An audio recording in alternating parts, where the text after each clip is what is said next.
வணக்கம். வாழ்க வளமுடன். தினசரி எதையாவது நம்ம கற்றுக்கிட்டே இருக்கணும். நாம் நமது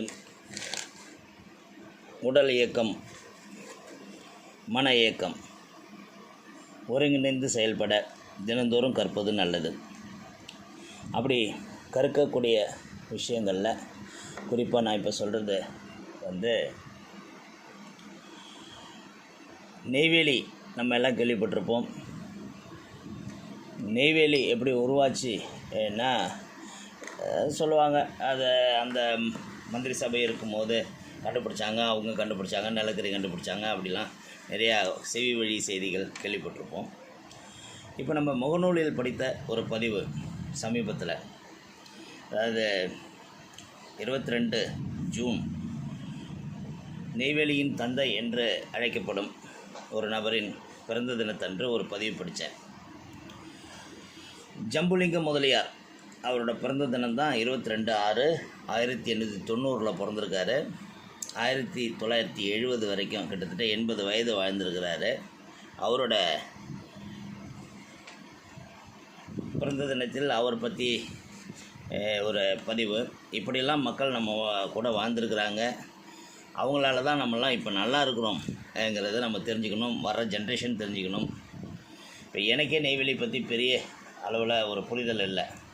இப்போ படிக்கும்போது அந்த நெய்வேலியோட புரிதல் வேறு மாதிரி இருக்குது.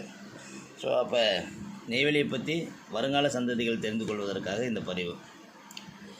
நெய்வேலிங்கிற ஒரு நகரம் உருவாகுவதற்கு 600 ஏக்கர் நிலத்தை தானமாக தந்த வள்ளல் ஜம்புலிங்க முதலியார். நெய்வேலியின் தந்தை, NLCயின் தந்தை ஜம்புலிங்க முதலியார். ராவ் பகதூர் ஜம்புலிங்க முதலியார், அவரோட பேர் TM ஜம்புலிங்க முதலியார். ராவ் பகதூருங்கிறது பட்டம். இவர் ஒரு சுதந்திர போராட்ட வீரரும் கூட, அரசியல்வாதியும் மக்கள் சேவகருமாக இருந்தவர். இவர் நெய்வேலியில் நிலக்கரி இருப்பதை கண்டறிந்து நெய்வேலி பழுப்பு நிலக்கரி நிறுவனம் அமைக்க காரணமாக, அந்த நிறுவனம் அமைய தனது 620 ஏக்கர் விளைநிலத்தை கொடையாக கொடுத்தவரும் ஆவார். எவ்வளோ பெரிய விஷயம்! 620 விளைநிலத்தை கொடுத்துருக்காரு. அவர் என்னென்ன மக்கள் பணிலாம் கொஞ்சம் செஞ்சுருக்காருன்னு பார்த்தோம்னா ஆச்சரியமாக இருக்கும். நெல்லிக்குப்பம் பேரூராட்சி தலைவராக இவர் பணியாற்றிய காலத்தில் நெல்லிக்குப்பம் சர்க்கரை ஆலை உருவாகியது. பூர்ணகிரி வெள்ளாற்றின் குறுக்கே பாலம் கட்ட தனது சொந்த செலவில் முழு முனைப்புடன் ஈடுபட்டு அரசிடம் அனுமதி பெற்று பொதுமக்களுக்கான பாலத்தை கட்டி கொடுத்தார் சொந்த செலவில். சேலம் கடலூர் தொடர்வண்டி, அதாவது ரயில்வே ரூட்டு அமைக்க இவர் அரசிடம் பல வழியில் அணுகிய போது அரசு குறைந்தபட்சம் அந்த ரூட்டில் ஒரு வருடத்திற்கு தினமும் 50 நபர்கள் கடலூர் சேலம் பேருந்தில் பயணித்தார்கள் என்றால், அப்போ அந்த இடத்துல ஒரு ரயில்வே லைன் அமைக்கலாங்கிற நீடை அசஸ் பண்ணணும். அப்படி அசஸ் பண்ணி சேலம் கடலூருக்கு டெய்லி ஒரு 50 பேர் பயணம் செஞ்சாங்கன்னா கண்டிப்பாக அங்கே ரயில்வே லைன் போடலாம்னு சொல்கிறாரு. உடனே நம்ம முதலியார் என்ன பண்ணுறாரு, ஏன்னா தினமும் தனது சொந்த காசில் அவரோட தோட்டத்தில் வேலை செய்யும் கூலி தொழிலாளர்கள் 50 பேருக்கு ஒரு வருடம் ஃபுல்லாக டெய்லி அவங்களோட வேலையே சேலம் கடலூர் பஸ்ஸில் ஏறி போயிட்டு வர்றது தான். அப்படி அந்த கணக்கு காமிச்சு அந்த தொடர்வண்டி பாதை அமைவதற்கு அந்த திட்டத்தை பெற்றுத்தந்தவர் நம்ம ஜம்புலிங்க முதலியார். குற்றப்பரம்பரை சட்டத்தில் கைதாகி அடைக்கப்பட்டு இருந்த மக்களுக்கு அடிப்படை வசதி, உணவு கூட இல்லாமல் இருந்த நிலையில் ஜம்புலிங்க முதலியார் அங்கு சென்று அவர்களுக்கு தேவையான அடிப்படை உணவு மற்றும் வசதிகளை செய்து தந்தவர். தென்னார்காடு மாவட்ட படையாட்சி வன்னியர் சமூகத்தின் மீது போடப்பட்ட குற்றப்பரம்பரை சட்டத்தை எதிர்த்து கடுமையாக போராடி இந்த சட்டத்தை திரும்பப் பெற வைத்தவர் ஜம்புலிங்க முதலியார். ஜம்புலிங்க முதலியார் தனக்கு சொந்தமான நெய்வேலி கிராமத்தை விவசாய நிலத்தில் தண்ணீருக்காக புதிய கிணறு தோண்டும் போது கருப்பு நிற திரவப் பொருள் தண்ணீரோடு கலந்து வந்தது. அதை அன்றைய ஆங்கில அரசின் புவியியல் துறையின் கவனத்துக்கு அனுப்பி வைத்தார். ஆனால் அரசு கண்டுகொள்ளவில்லை. பின்பு இவரே தன் சொந்த செலவில் ஆய்வுகளை மேற்கொண்டு நிலக்கரி இருப்பதை கண்டுபிடித்தார். இந்திய நாடு சுதந்திரம் அடைந்த நிலையில் அப்போது முதலமைச்சராக இருந்த ராஜாஜியிடம் அணுகி இந்த நிலக்கரி இருப்பதை பற்றி விளக்கினார். இருப்பினும் அரசு கண்டுகொள்ளவில்லை. பின்பு காமராஜர் முதலமைச்சர் ஆன பின்பு அவர்களை அணுகி அவரிடம் விளக்கி கூறியுள்ளார். பின்பு காமராஜர் மூலமாக அன்று பாரத பிரதமராக இருந்த நேருவை சந்தித்து அவரிடம் விளக்கத்தை தந்துள்ளார்.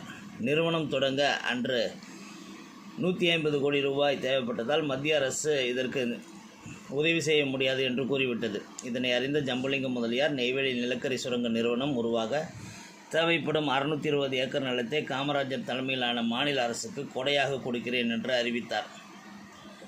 காமராஜர் தலைமையிலான மாநில அரசு மத்திய அரசின் உதவி இல்லாமல் நெய்வேலி பழுப்பு நிலக்கரி நிறுவனம் அமைத்து நெய்வேலி லிக்னைட் கார்ப்பரேஷன் என்ற இந்த நிறுவனத்தை தானமாக ஜம்புலிங்கம் முதலியார் கொடுத்த 620 ஏக்கர் நிலத்தில் இன்றைய மதிப்பு 2500 கோடியில் இருக்கும் அந்த இடத்துல உருவாக்குனாங்க. இன்றைக்கு தென்னிந்தியாவில் தேவைப்படும் மின்சாரம் 90% அனல் மின் நிலையத்திலிருந்து தான் உருவாக்கப்படுகிறது.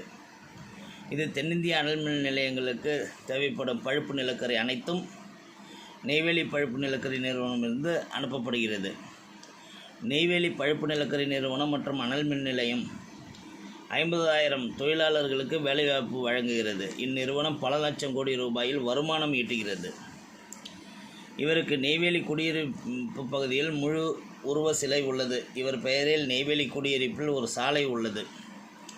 கிராமப்புற மக்களிடம் கல்வியறிவு பரப்புவதில் ஜம்புலிங்கம் முதலியார் மிகுந்த ஆர்வம் கொண்டிருந்தார். அவர் பல முக்கியமான பதவிகளை வகித்தவர்.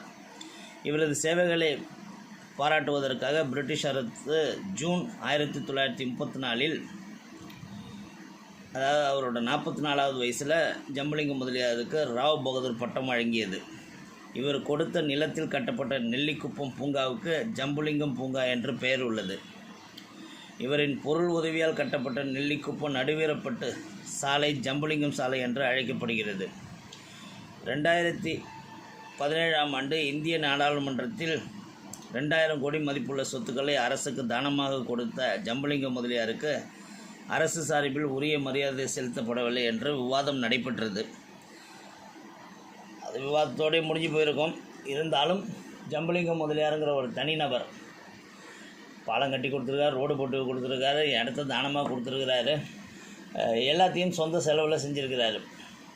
இந்திய காலகட்டங்களில் பெரிய பெரிய கோடீஸ்வரர்களாக இருக்கிறவங்க கூட ஒரு இந்த மாதிரி சின்ன சின்ன விஷயங்களை யோசித்தா எப்படி இருக்கும்னு நினச்சி பாருங்களேன்.